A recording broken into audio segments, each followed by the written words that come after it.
भारतीय सेना, जिसे दुनिया की चौथी सबसे बड़ी सेना कहा जाता है, जिसके अंदर आज भी लगभग 15 लाख से अधिक सैनिक कार्यरत हैं। भारत की वो वीर सेना जिसने दुनिया में कई बार अपना परचम लहराया है। सिर्फ भारत ही नहीं बल्कि पूरी दुनिया भारत के वीर सैनिकों के साहस का लोहा मानती है। एक समय था जब world super power countries America के राष्ट्रपति जॉर्ज डब्ल्यू बुश ने कहा था कि अगर हमें भारतीय सैनिक मिल जाएं तो मैं पूरी दुनिया को अपना गुलाम बना सकता हूं। यूं तो भारतीय सेना के पास कई बहुत सारी उपलब्धियां हासिल हैं, जिससे हर भारतीय को अपने भारत की वीर सेना पे गर्व होता है। दोस्तों, आज की इस वीडियो में हम भारतीय सेना के 5 बड़े ऑपरेशन बताएंगे जो कि विदेशी धरती पर चलाए गए थे, जिसकी वजह से हमारी भारतीय सेना की चर्चा पूरी दुनिया में हो रही थी। और सिर्फ चर्चा ही नहीं बल्कि पूरी दुनिया हैरान थी।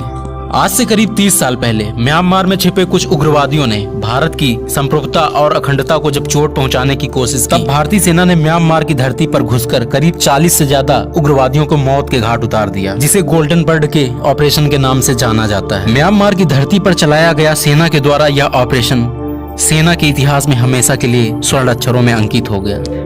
भारतीय सेना द्वारा विदेशी धरती पर चलाया गया सन 1988 में महत्वपूर्ण ऑपरेशन मालदीव में था, जहां के विद्रोहियों ने अपनी ताकत बढ़ाते हुए मालदीव का तख्ता पलट करने की कोशिश की। यहां तक कि मालदीव के राष्ट्रपति को भी मारने की पूरी कोशिश विद्रोहियों के द्वारा की गई। राष्ट्रपति गयुमो को सुरक्षित एक कमरे में खुद को बंद करना पड़ा और तब उन्होंने भारत से सैन्य मदद मांगी। उसके बाद भारतीय सेना ने अपने 1400 कमांडो को मालदीव की धरती पर बने माले एयरपोर्ट पर उतार दिया और वहां के विद्रोहियों को चुन चुनकर भारतीय सेना ने मौत के घाट उतार दिया।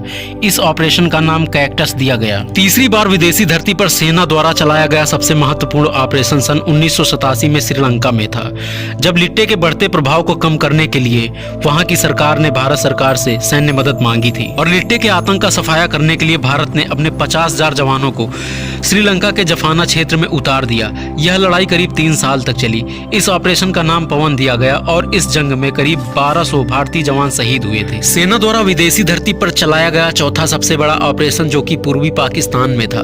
साल 1971 में भारत और पाकिस्तान की लड़ाई बहुत महत्वपूर्ण मानी जाती है और इस लड़ाई के परिणाम स्वरूप बांग्लादेश का जन्म होता है। उस दौरान यह पूर्वी पाकिस्तान के नाम से जाना जाता था। ऐसे में भारत के एक तरफ पाकिस्तान था तो दूसरी तरफ पश्चिम बंगाल के पास पूर्वी पाकिस्तान बसा हुआ था।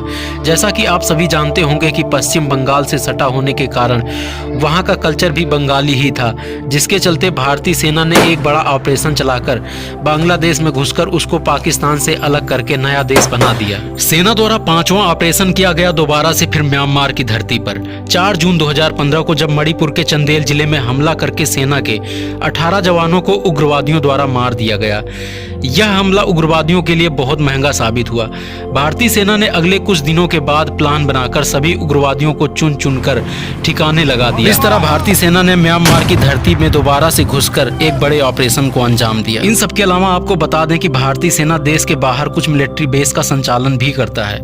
भारत इन बेस का उपयोग न केवल अपने फायदे के लिए बल्कि मेजबान देशों के लिए प्रशिक्षण देने के लिए भी करता है, जिसमें कारखोर एयरबेस कजाकिस्तान और भूटान का हाथ चौक शामिल है। भूटान में इंडियन आर्मी ट्रेनिंग ऑपरेशन भी है। इन सब के अलावा भारतीय सेना ने मॉरिशस, श्रीलंका और नेपाल जैसे देशों में अपने प्रशिक्षण बेस बना रखे हैं, जो कि हर भारतीय के लिए गर्व की बात है। भारतीय सेना का आत्मविश्वास और उसका हौसला हमेशा बुलंद रहे।